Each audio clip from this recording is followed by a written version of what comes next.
Hey, this is Brute Wolf. I'm probably going to be recording both the first and the second session of my Nehemiah class. The first session, we spent most of our time just getting used to the Zoom format. We also had quite a bit of class discussion as well. And we had quite a bit of discussion in the second week as well. Obviously, if you're watching on YouTube, you're not going to be having a discussion now. So I think I can get through with the material of both the first and the second week fairly quickly.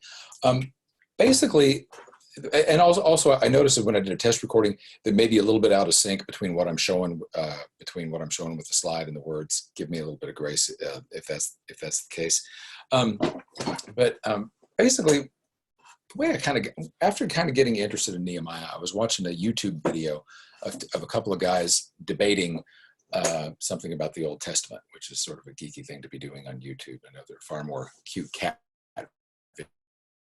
videos I could have been watching. But instead I was watching this about a couple of guys arguing about the Hebrew meaning of a certain Bible word. And one of them interrupted the first guy and said, well, I just have to point out, most biblical Hebraicists would disagree with you. And the guy then shot back to him with, well, I am a biblical Hebraicist and I take offense at that.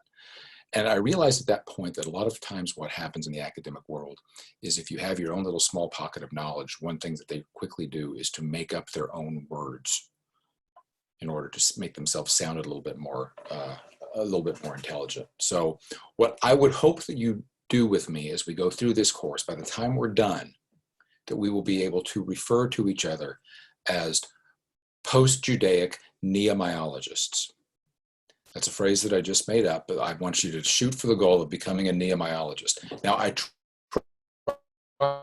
tried to have a poll in the class of if we are going to pursue the lofty goal of being fellow Nehemiahologists, should we pronounce it as Nehemiah or Nehemiah?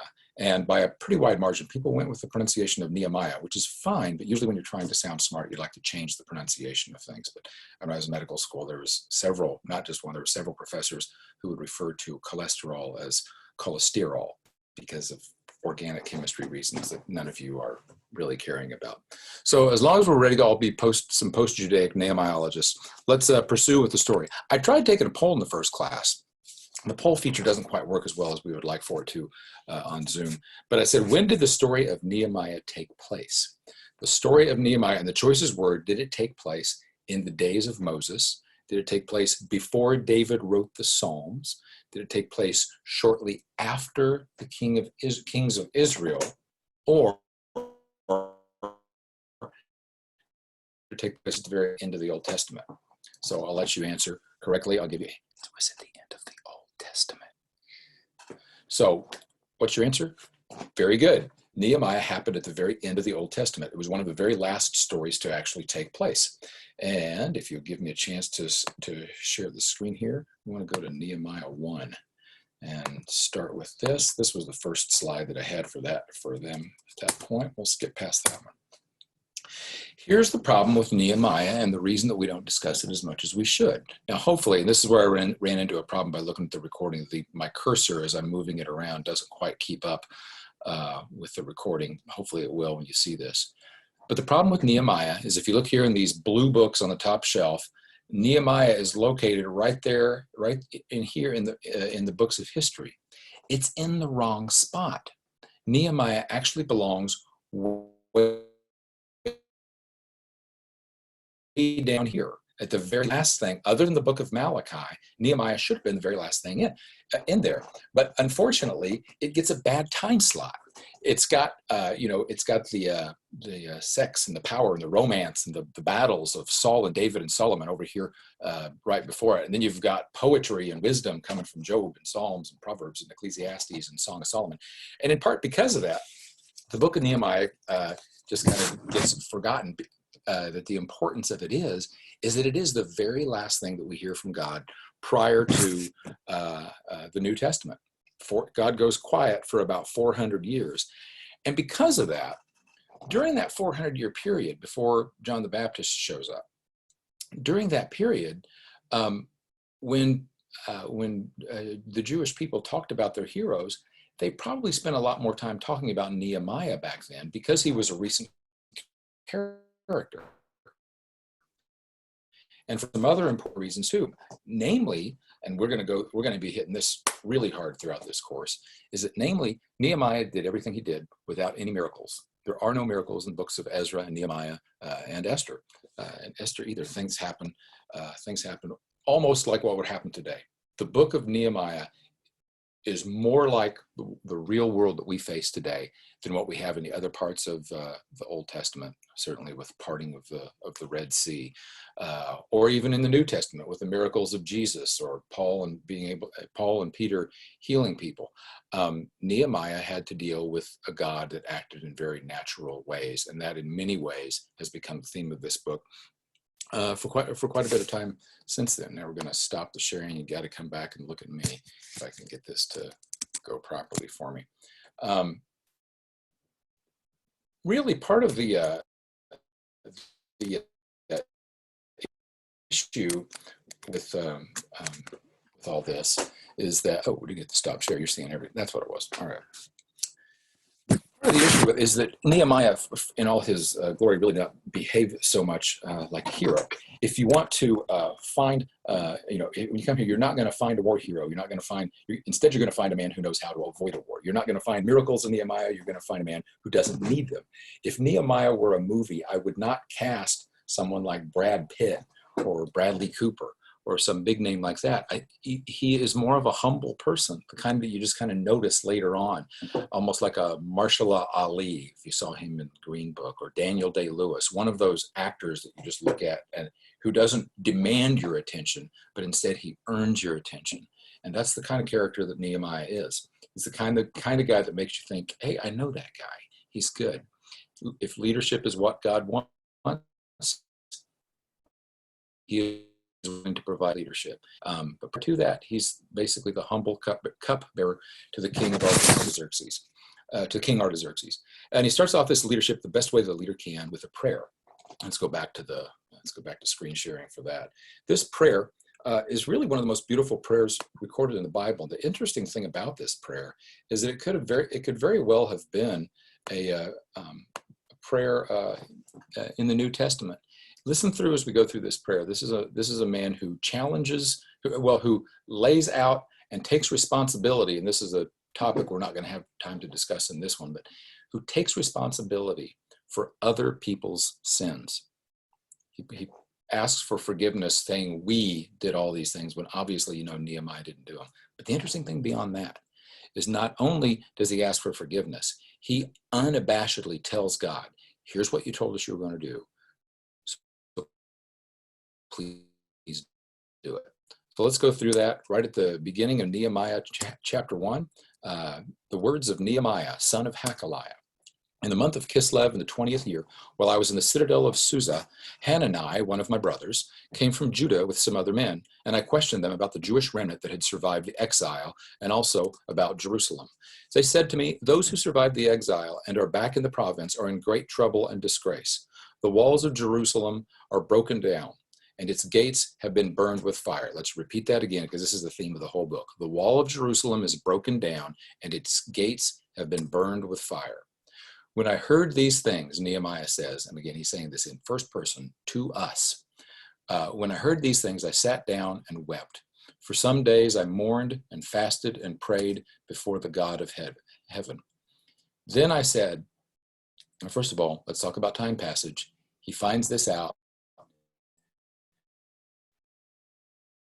He sits down and he cries. Then he mourns and fasts. And if you want to know what my opinion is, I think he probably spent some days planning on how to pray to God.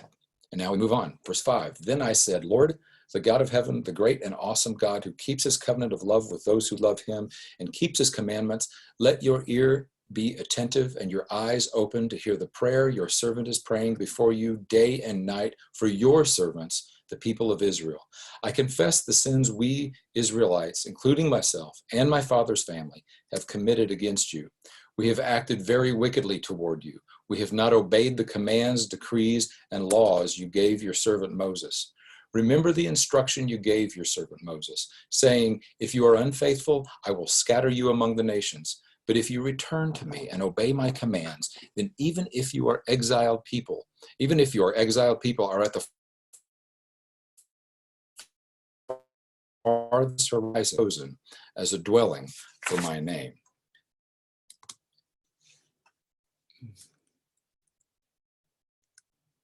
So basically what we got there is Nehemiah, and he closes it out simply by saying, I was the cupbearer to the king.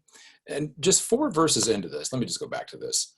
Just 4 verses into this, he then says, when I heard these things, I sat down and I wept. If you don't mind, I'm going to pause for just a second to make sure that I'm still on the sharing. I'm not. Let me get it back on. All right, let's repeat that slide. When I heard these things, I sat down and I wept. So now you've got this, there's not a whole lot of artwork of Ezra or Nehemiah if you're trying to find it. A lot of what you see is like stock Sunday school type artwork. Instead, what you got there is a man by the name of Nehemiah who's bowing down before God and praying. And when he says, when I heard these things, I sat down and wept. And the interesting thing about this is, again, this is first person. This is not him saying, God, I weep before you. He's not talking to God. It's not some other person telling us about Nehemiah. It is Nehemiah himself talking about this to us. So what would make Nehemiah weep? His brother Hananiah has come and told him that the city of Jerusalem has been beaten up again. The people in Jerusalem have been sinning, and therefore they are fallen away from God. They need God to bring them back. And then they blah, blah, blah, blah, blah, blah, blah, blah, blah, blah. This is the same story over and over again. It's like, come on, the people of Israel sin and God brings them back. Well, then they sin again and then God brings them back. And it's almost like watching Lindsay Lohan going in and out of rehab. And at some point you just want to say, let's just move on with the story. Let's move on to where John the Baptist comes along. But Nehemiah is there to say, not just yet. We still have something else we can accomplish with God. Those walls are down and the gates have been burned, but it's not just that the walls are down, the people are down too. And so Nehemiah had a connection with this city, 900 miles away, Jerusalem. Nehemiah had a connection with that city that he felt down to the marrow of his bones. He had an umbilical bond that coursed through his blood veins to say, these are my people and I want to do something for them. And it made him cry. At this point in class, we then talked about how many of you have felt down about these past few weeks. How many of you have gotten down on your knees, not just to pray, but down on your knees out of sadness and out of simply not being able to be consoled. For some of you, it's not sadness. For some of you, it's anxiety about the virus. For a lot of you, it's neither sadness nor anxiety, it's anger and it's frustration. What are you going to do with that time? You have the emotion, you have the time.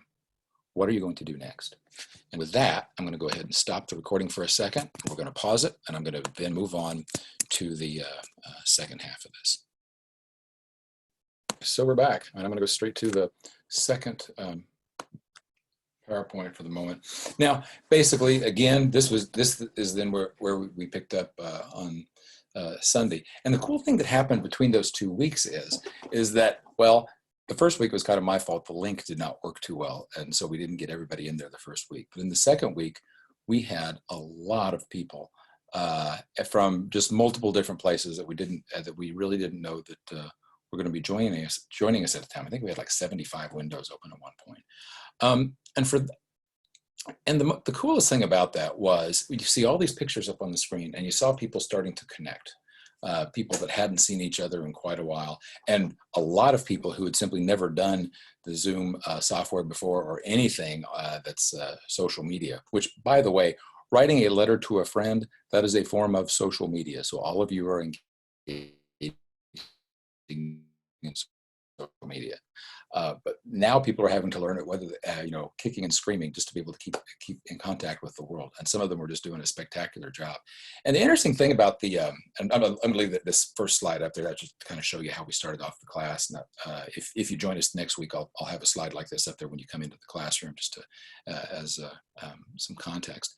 But the interesting thing about the internet is that there was a time when I guess we always think of the internet, especially when it really kind of burgeoned into maturity, as being a way to connect people from all over the world in all these different places. And what's really happened with coronavirus is now we're connecting people that are just a few miles from each other, even just a few blocks from each other, being able to connect for that. I started to, just as sort of an amusing slide, to take some screenshots of Zoom conferences, but then I realized because the Zoom meeting we were in pretty much looked like anything, just a lot of squares with people's faces. But the one that I did end up showing everybody was this. This is from Amy Wilkes. She's a grade school teacher in Owasso, and she got her class together for their first day of online learning. And at the end of class, she basically said to them, says, I know this has been hard, it feels hard, and it may continue to feel hard, but I think together we can do this. So then she just asked them, she said, if you think that you can make it through this, I want you to get that hand up in the camera, and I want you to give me a thumbs up. And this is what happened after that. So these are her grade school students all putting their thumbs up in front of everybody to show that, yeah, we can do this. And that's a Nehemiah kind of lesson, to be an inspirational leader, to look at the people who otherwise would have felt down and confused and say, you know what, we can actually pull this off. And that is where we left off just a few minutes ago. And from the previous week, if you hadn't done that, if we hadn't been there before.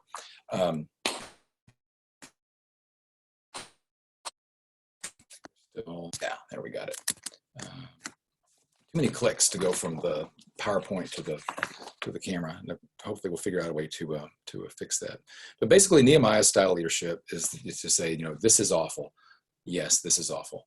Previously, though, the children are often saying, we sinned, this is awful, we deserve this. And Nehemiah's theme is, we sinned, this is awful, God deserves better.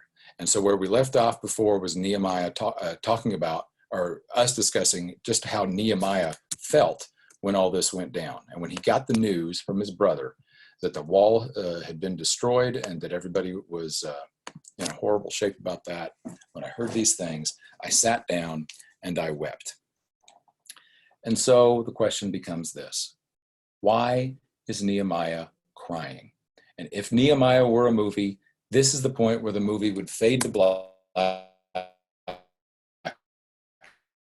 and we would see the words 1,000 years earlier, and we'd have a flashback in time. Now, there's never been a big movie about Nehemiah. There probably never will be, for reasons that we'll discuss as time goes on. He was not a war hero. There were no miracles. Instead, he was just a good leader and a good negotiator. But 1,000 years earlier, this is how I would have started that movie. So since we don't have that movie, we're going to create it ourselves. So grab a sheet of paper, an 8.5 by 11 sheet of paper, and all you got to do is this. You take a red diagonal line just like that, and on the left side, make it blue, and on the right side, make it brown, and in the middle, you put a pickle holding a balloon. That's all you need to know about Bible geography. If you know the pickle holding the balloon, you're pretty well going to get a C+ in just about any Bible geography class, okay? So the pickle, if I get that cursor to work, you can let me know later if you saw the cursor floating around the pickle right now. The pickle is the Dead Sea, the string is the Jordan River, and the balloon is the Sea of Galilee. And that's about it. That's 90% of Bible geography. And just to the left of the pickle stem, right about here, if the cursor is keeping up on the video, is Jerusalem. And we see that when we bring in the next slide. Now, Moses led the people out of Israel, led the people out of Egypt, led the Israelites out of Egypt, led them through the wilderness for about 40 years, and then ended up here and found some of the, and then Joshua led them in. They began to start the cities, and ultimately they were able to divide the land into the 12 tribes. Now, this was heaven. I did a course on heaven a few months ago, and the Old Testament doesn't really speak a whole lot about an eternal life, really at all. But it does talk about Canaan's land and its land today. That what we have here is exactly what they had always dreamed of. And they'll sing, you know, to Canaan's land, I'm on my way, but I would say to Canaan's land, they had already arrived. All they needed was a king. And so God said, no, you don't need a king. I'm your king. But the people whined, and you could almost hear, they said, judges aren't good enough. You could almost hear the whine in their voices. They wanted a king because, all the other countries have a king. Why can't we have a king? So finally, God says, fine, you can have a king. And so he gives them Saul. And then he gives them David. And then we get to Solomon. And Solomon becomes an important figure if you're living in Babylon at this point. Because what we're talking about, remember, our movie here is about Nehemiah. And we're 1,000 years back in time from them, looking at what happened. At this point, probably around 900 years in time from there. I better get it right. 700, about 300 years before this. At this point in time, what's happening is Solomon has taken over from his dad, from his father David. He's now taken over all this land, but then Solomon sins. And if you are a parent in Babylon explaining this story to your child, why it is that you no longer have the land, and why it is that Jerusalem now sits quiet like a ghost town, when you get to the part about Solomon, you're probably not going to be talking about riches or wisdom or all the other amazing things that he did. You're instead going to be talking about his sin, because Solomon ruined everything for them. Solomon destroyed the kingdom. Solomon sinned. He offered sacrifices to other gods, to the gods of his concubines. He mocked God. And so God took one look at this all-wise, all-powerful judge and king Solomon, and God decided to mock Solomon, and he cut the baby in half. He cut his child. He cut the nation of Israel in half. And pretty much above that red line was the nation of Israel, and below the red line was the nation of Judah. And now you can see that it starts even intermixing with some of the other tribes that are, with some of the other people that are living in that area as well. It becomes even more confusing where the boundaries are. To the south, you have Judah. To the north, you have Israel. And that's where it's sometimes even now the language gets a little confusing, like in the Christmas story, to you, O Israel, in the land of Judah. But basically, you've got two separate nations here. They're no longer the people that they once were. But the real scary part about all is when you widen out the camera and you look up here at the top, and hopefully the cursor is flying around, the Assyrian Empire. It doesn't look like something cute like a pickle or a balloon. Almost, if you could get a wider angle of this, which I'll have in a minute, the Assyrian Empire almost looks like a vulture just staring down at Israel. And sure enough, as time went on, in 740 BC, the Assyrian Empire came down and destroyed the nation of Israel. And granted, this looks like a confusing map, but it's really not. Look right down here, if you can see where I'm circling. You can see the land of Judah, and that's it. Judah is just there by itself in an island. You can see the pickle and the balloon. There's the Dead Sea. There's the Jordan River and the Sea of Galilee. And there's no nation of Israel on this map. The people were taken over and sent to, and this is why I have the big wide angle map, sent to absolutely everywhere. The diaspora, as we call it now. And sent off in such a way that to this day, people will still argue about whether or not the northern kingdom of Israel ever actually existed. And depending on what your religious beliefs are, and depending certainly on what your political beliefs are, people will make various claims about whether or not that nation even existed. We cannot find any proof of that. And so Judah, let's go back to that southern kingdom, the land of Judah, is now sitting there by itself. And to me, it almost reminds me of the movie Titanic. You know, the movie Titanic, when, so this would be like 740 BC, when the Titanic breaks in half. Remember when the ship is sinking and the back half falls back onto the water and the front half just sinks straight to the bottom of the ocean? And everyone on board the back half of that ship thinks to themselves, maybe we're okay. Maybe the one half of a ship can actually float for a while. And it did for a while, for about 160 years, until about 586 BC. If you want to memorize one date in the Old Testament, I would say memorize the 586 BC, because we can point to that date as the date that the land of Judah fell. And from here, you can see Jerusalem to the left, you can see Babylon to the right. 900 miles away, King Nebuchadnezzar came and took the people of Israel, ransacked Jerusalem, and destroyed it. And in this painting, you can see the destruction of the temple. You can also see the destruction of the entire nation of Israel. And then down at the bottom, you can see this large caravan of people. It began a 4-month journey, including elderly people and children, as they moved all of them all the way back over to this land they had never seen before, to the land of Babylon. And at this point, the Bible tells us that Jerusalem, this now abandoned Jerusalem, which is now a ghost town, had an unusual experience, as it records in 2 Chronicles. It says the land, we're talking about the abandoned Jerusalem, enjoyed its Sabbath rests. All the time of its desolation, it rested. They're talking about a city resting, a nation resting. It rested in fulfillment of the word of the Lord spoken by Jeremiah. Sabbath rests. Now, this next picture, and you're going to, I actually went through to make sure this was verified.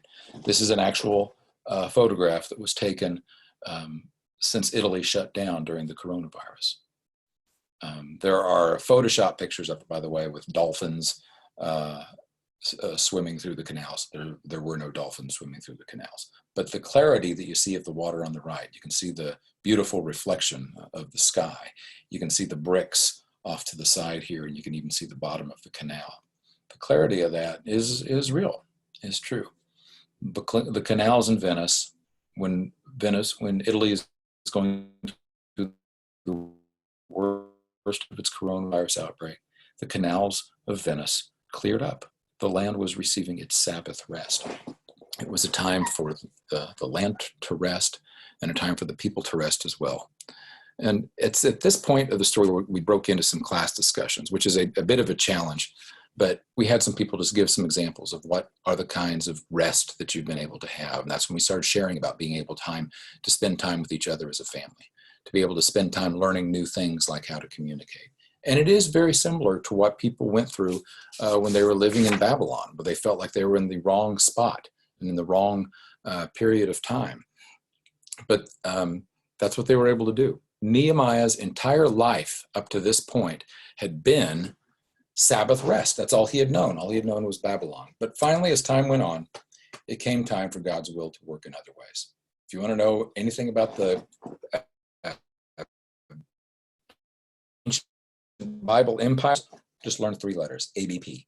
Okay. A, the Assyrians. You just saw the Assyrians take over the northern kingdom. B, so A is Assyrians, B is Babylon. The Babylonians took the people from Jerusalem and brought them over to Babylon. As those years went on, for the next 70 years, A is Assyrians, B is Babylon, P is the Persians.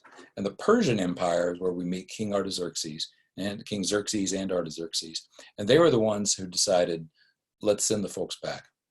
It's probably a lot more fair to say that God decided that this was how he was going to have history go.